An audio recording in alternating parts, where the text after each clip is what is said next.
নমস্কার বন্ধুরা, welcome to cricket and football hub. তো বন্ধুরা, এই ভিডিওতে তোমাদের মধ্যে বেশ কয়েকটা গুরুত্বপূর্ণ আপডেট নিয়ে আলোচনা করার আছে। সেহেতু এই ভিডিওটা একটু না স্কিপ করে তোমাদের পুরোটা দেখার অনুরোধ থাকলো। আর তোমরা যারা আমাদের এই চ্যানেলে প্রথমবার এসেছো তারা কিন্তু অবশ্যই ভিডিওতে লাইক দিয়ে চ্যানেলটা সাবস্ক্রাইব করে রেখো, কারণ তুমি কিন্তু এখানে তোমার প্রিয় দলের সমস্ত রকম খেলার খবর সবার আগে পেয়ে যাবে। তো চলো আর দেরি না করে আজকের ভিডিওর মেন টপিকগুলো নিয়ে আলোচনা শুরু করা যাক। সো ফার্স্ট অফ অল, যদি আমাদের জাতীয় দলকে নিয়ে কথা বলা যায়, তো আমাদের জাতীয় দলের বিগত পারফরমেন্স দেখে মনে হয় আমাদের জাতীয় দলকে নিয়ে আর কোনো রকম আপডেট শেয়ার করব না। কিন্তু as a Indian football fan আমাদের মনের কোনায় কিন্তু আমাদের ন্যাশনাল ফুটবল নিয়ে একটা ইমোশন থেকেই যায়। ইভেন আমাদের জাতীয় দলের কন্টিনিউয়াসলি খারাপ পারফরমেন্সের ফলে দিনের শেষে হতাশ থেকে সমর্থকরা ভাবে তারা আর জাতীয় দলের খেলাটা দেখবে না। কিন্তু ম্যাচ ডেতে এক নতুন আশা নিয়ে আমরা সকলেই টিভি বা মোবাইল খুলে কিন্তু বসে পড়ি। তো যাই হোক, থাইল্যান্ডের বিরুদ্ধে ফ্রেন্ডলি ম্যাচে 0-2 গোলে হারের পর আগামীকাল আমাদের জাতীয় দল এএফসি এশিয়ান কাপের কোয়ালিফায়ার ম্যাচে মুখোমুখি হতে চলেছে হংকংয়ের বিরুদ্ধে। আর এই ম্যাচটা খেলা হবে ভারতীয় সময় বিকেল 5:30 থেকে হংকংয়ের হোম গ্রাউন্ডে। এই দুই দলের হেড টু হেডের কথা বললে এই দুই দল মোট মুখোমুখি হয়েছে 24 বার, যেখানে হংকং জিতেছে 8 বার এবং ইন্ডিয়া জিতেছে 9 বার এবং 7টা ম্যাচ ড্র হয়েছে।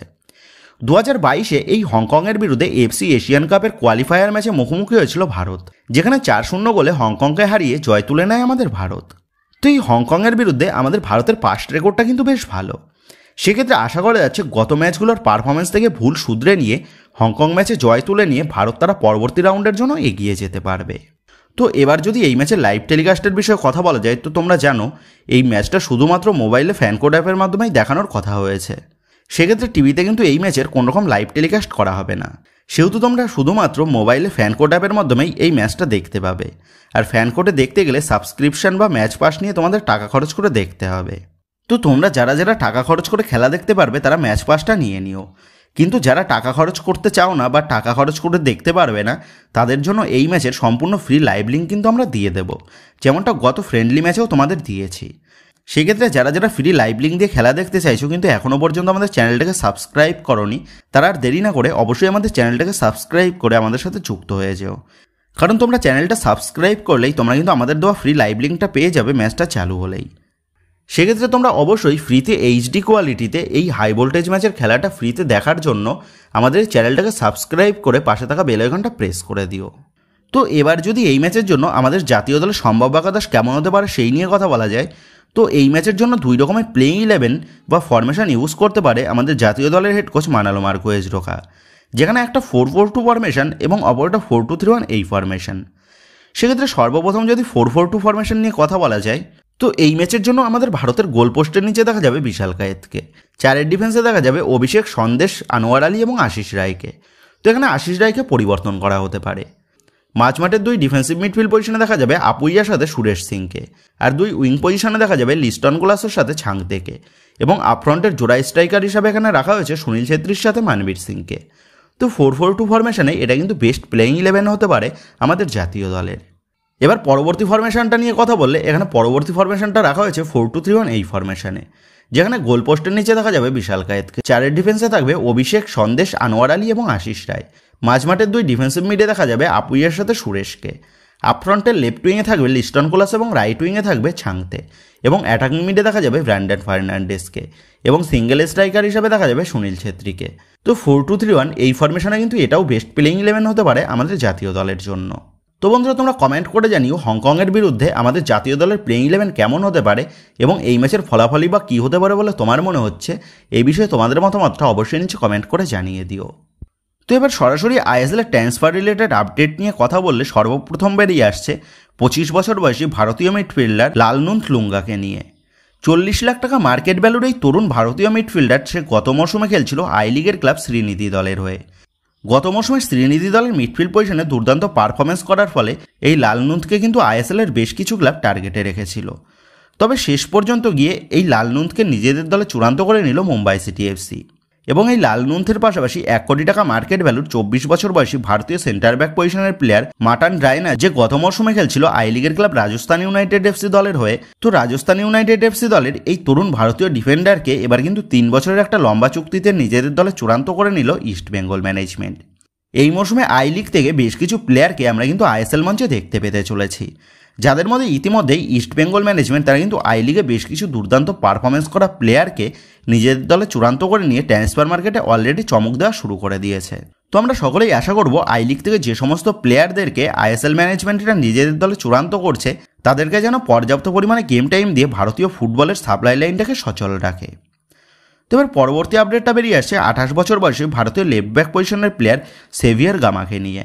80 লাখ টাকা মার্কেট ভ্যালুর এই সেভিয়ার গামা সে গত মৌসুমে এফসি গোয়া থেকে এক মৌসুমের চুক্তিতে যোগ দিয়েছিল ওড়িশা এফসি দলে। গত মৌসুমে ওড়িশা এফসি জার্সিতে 20টা ম্যাচ খেলেছিল এই ভারতীয় ডিফেন্ডার সেভিয়ার গামা, যেখানে তার খাতায় একটা অ্যাসিস্টও ছিল জগন্নাথদের হয়ে। তো এই মৌসুমেই সেভিয়ার গামার সাথে ওড়িশা এফসি ম্যানেজমেন্ট তারা কিন্তু একটা লম্বা চুক্তি সেরে ফেললো তার চুক্তি শেষ হতে না হতেই। যেমনটা আপডেট 2028 সাল পর্যন্ত ওড়িশা এফসি ম্যানেজমেন্ট তারা কিন্তু এই সেভিয়ার গামার সাথে নিজেদের চুক্তিটা বৃদ্ধি করে নিয়েছে। তো এবার পরবর্তী আপডেটটা বেরিয়ে আসছে 27 বছর বয়সী ভারতীয় স্ট্রাইকার ঈশান পান্ডিতাকে নিয়ে, যে গত মৌসুমে খেলছিল কেরালা ব্লাস্ট এফসি দলের হয়ে। গত মৌসুমের বেশিরভাগ সময়টাই চোটাঘাতের কারণে তেমন একটা মাঠে নামার সুযোগ পায়নি ঈশান পান্ডিতা। গত মৌসুমে কেরালা ব্লাস্ট এফসি দলের হয়ে মাত্র 4টা ম্যাচ খেলার সুযোগ পেয়েছিল ঈশান, যেখানে 4টা ম্যাচের মধ্যে 2টো গোলও কিন্তু ছিল তার খাতায়।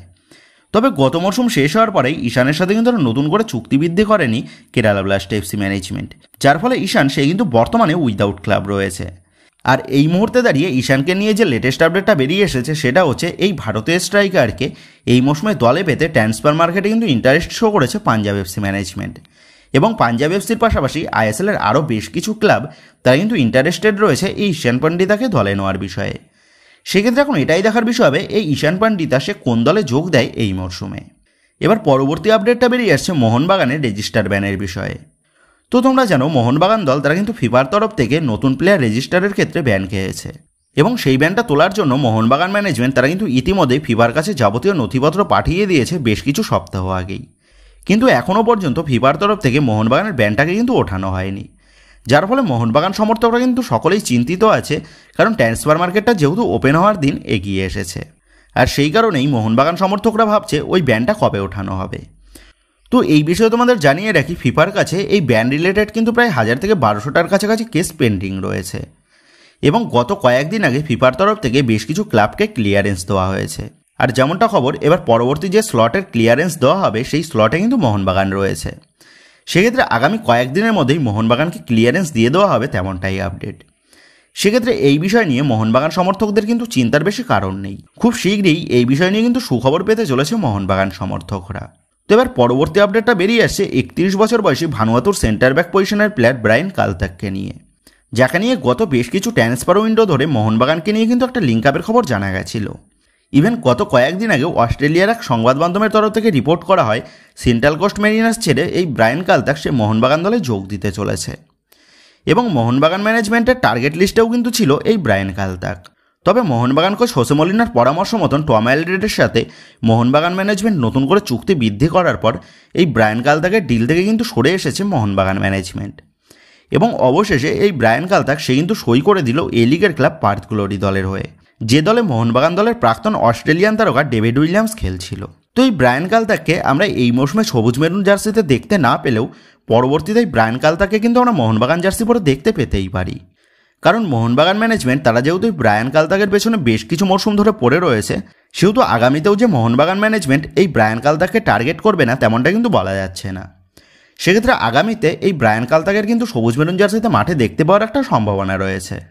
তো যাই হোক, এবার লাস্ট আপডেটটা বেরিয়ে আসছে মেহতাব সিংকে নিয়ে। তো তোমরা জানো ভারতীয় এই অভিজ্ঞ ডিফেন্ডারকে দলে নেওয়ার জন্য মোহনবাগান ম্যানেজমেন্ট তারা কিন্তু ট্রান্সফার মার্কেটে ডেসপারেটভাবে চেষ্টা চালাচ্ছে।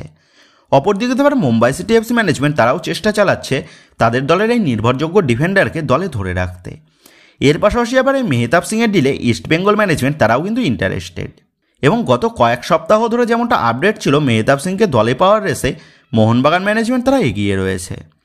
তবে গতকাল থেকেই হঠাৎ করে বিভিন্ন জায়গা থেকে আপডেট বেরিয়ে আসে এই মেহতাব সিংয়ের ডিলে মোহনবাগানকে পেছনে ফেলে এগিয়ে এসেছে ইস্টবেঙ্গল ম্যানেজমেন্ট। আর এই খবরটা জানতে পেরেই মোহনবাগান সমর্থকরা কিন্তু বেশ হতাশ হয়ে পড়েছে, কারণ মোহনবাগান দলে কিন্তু একজন অভিজ্ঞ ভারতীয় সেন্টার ব্যাক পজিশনের প্লেয়ারের খুব প্রয়োজন। তবে এই মেহতাব সিংয়ের ডিলের বিষয়ে মোহনবাগান সমর্থকদের বলবো তাদের কিন্তু চিন্তার কোনো কারণ নেই। আর তার কারণটা হচ্ছে ইস্টবেঙ্গল ম্যানেজমেন্ট তারা কিন্তু ইতিমধ্যেই তাদের দলে আই লিগ থেকে নতুন এক ডিফেন্ডারকে সই করিয়েছে। সেক্ষেত্রে ইস্টবেঙ্গল দলে কিন্তু বর্তমানে 3জন ভারতীয় সেন্টার ব্যাক পজিশনের প্লেয়ার রয়েছে, সেহেতু ইস্টবেঙ্গল ম্যানেজমেন্ট তারা কিন্তু আরও একজন ভারতীয় সেন্টার ব্যাক পজিশনের প্লেয়ারকে গাদা গাদা টাকা খরচ করে নিজেদের দলে চূড়ান্ত করবে, এমনটা ভাবা কিন্তু বেশ বোকামি হবে। ইভেন এমনটাও হতে পারে মেহতাব সিংয়ের ডিলটা বেশ জটিল দেখে ইস্টবেঙ্গল ম্যানেজমেন্ট তারা নতুন ডিফেন্ডারকে সই করিয়ে মেহতাব সিংয়ের ডিল থেকে কিন্তু পিছুপা হয়ে যেতে পারে। সেক্ষেত্রে মেহতাব সিং সে যদি মুম্বাই সিটি এফসি ছাড়ে তাহলে সে কিন্তু মোহনবাগান দলেই যোগ দেবে, এটা কিন্তু আমি তোমাদের আশ্বস্ত করতে পারি। আর যেমনটা খবর, মেহতাব সিং এবং তার এজেন্ট দুজনেই কিন্তু চাইছে মুম্বাই সিটি এফসি থেকে মেহতাব সিংকে সরিয়ে নিতে। সেহেতু আজকের দিনে পর্যন্ত দাঁড়িয়ে মেহতাব সিংয়ের ডিলে কিন্তু মোহনবাগান তারাই কিন্তু ফ্রন্ট রেসে রয়েছে এবং এই মৌসুমে এই মেহতাব সিংয়ের সবুজ মেরুন জার্সিতে মাঠে নামার সম্ভাবনাটাও কিন্তু প্রবল। তো বন্ধুরা, তোমরা কমেন্ট করে জানিও মেহতাব সিং সে মোহনবাগান দলে আসলে মোহনবাগান দলের ডিফেন্স লাইনের জন্য কতটা ভালো হবে। এই বিষয়ে তোমাদের মতামতটা অবশ্যই নিচে কমেন্ট করে জানিয়ে দিও। তো বন্ধুরা, এই ভিডিওতেই আপডেট করা নিয়েই তোমাদের মধ্যে আলোচনা করার ছিল। তো আশা করি ভিডিওটা তোমাদের ভালো লেগেছে। তো যদি ভিডিওটা ভালো লেগে থাকে তাহলে ভিডিওতে লাইক দিয়ে চ্যানেল সাবস্ক্রাইব করে পাশে থাকা বেল আইকনটা অবশ্যই প্রেস করে দিও। তো বন্ধুরা, এই ভিডিওটা এটুকুই ছিল। তো আসি বন্ধুরা, দেখা হচ্ছে পরের ভিডিওতে।